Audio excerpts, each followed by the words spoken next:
Muy buenas a todos, bienvenidos al análisis y explicación del artículo 111 de la Constitución Española de 1978, orientado para opositores. Un artículo 111 que sigue hablando de nuevo sobre esa relación entre el gobierno y las Cortes, entre el Poder Ejecutivo y el Legislativo.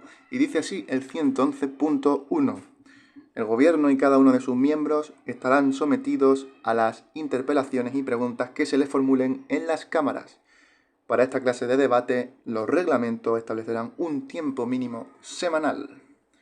Así que vemos que el gobierno en sí, el Poder Ejecutivo, está sometido a las cámaras, al Poder Legislativo. ¿Y a qué concretamente? A interpelaciones y preguntas. Cada uno de los miembros y el gobierno en su conjunto están sometidos a esa interpelación y pregunta que le formulen las cámaras, es decir, Congreso o Senado. ¿Y qué diferencia hay entre una interpelación y una pregunta? Pues bien, son similares, pero puede haber ciertas diferencias. En general, ambas son procedimientos mediante los cuales los legisladores, es decir, los diputados y senadores, pueden obtener información sobre el gobierno y respuestas del gobierno. Por ejemplo, una interpelación es un mecanismo en el que se plantean preguntas formales al gobierno, generalmente a los ministros sobre asuntos de interés público, es decir, sobre políticas gubernamentales, asuntos de actualidad, etc. Y estos ministros, el gobierno básicamente, está obligado a responderlas y a proporcionar información detallada sobre el tema en cuestión. Y las preguntas son otro mecanismo mediante el que los diputados y senadores también obtienen información del gobierno, pero suelen ser de un ámbito más genérico y pueden abordar más temas. Y pueden estar dirigidas a varios miembros al mismo tiempo, sobre asuntos políticos, administrativos, presupuestarios, etc.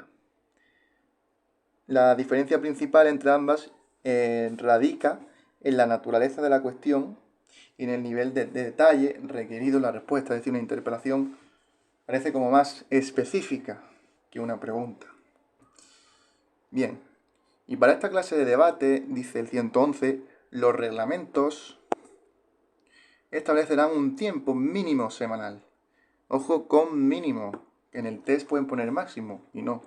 Los reglamentos, que en este caso se refiere a los reglamentos de las cámaras, Congreso de los Diputados y Senado, establecen un tiempo mínimo semanal. Cuidado también que pueden decir mensual, anual. No, tiempo mínimo semanal. Importante. Bien. 111.2.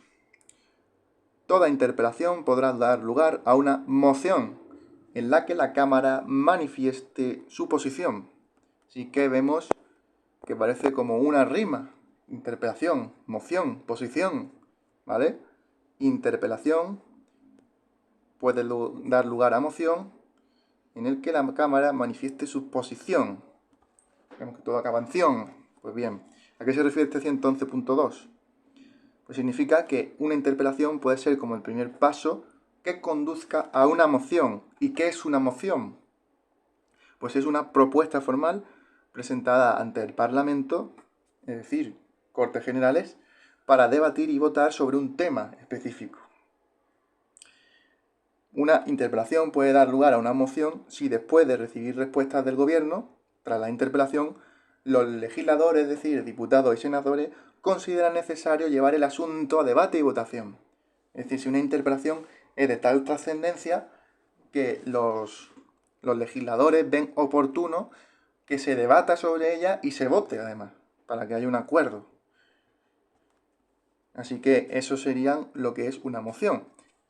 Por eso, en el debate y votación, dice al final el 111.2 que la Cámara manifiesta su posición, porque claro, ha debatido y ha votado, y tú cuando votas manifiestas tu posición. Así que a eso se refiere la moción, a convertir una interpelación en algo que se debate y se vota. Así que sin más, hemos analizado el 111. Importante que el gobierno está obligado a responder a esa interpelación y pregunta de las cámaras y que para este tipo de interpelación y pregunta hay un tiempo mínimo semanal que lo establecen los reglamentos. La Constitución no lo especifica. Y que, importante, toda interpelación puede dar lugar a una moción. en la que la Cámara se manifiesta y toma partido por una posición, debatiendo la cuestión de la interpelación y votándola. Así que sin más, nosotros nos vemos en el próximo vídeo, que será el del artículo 112. Un saludo.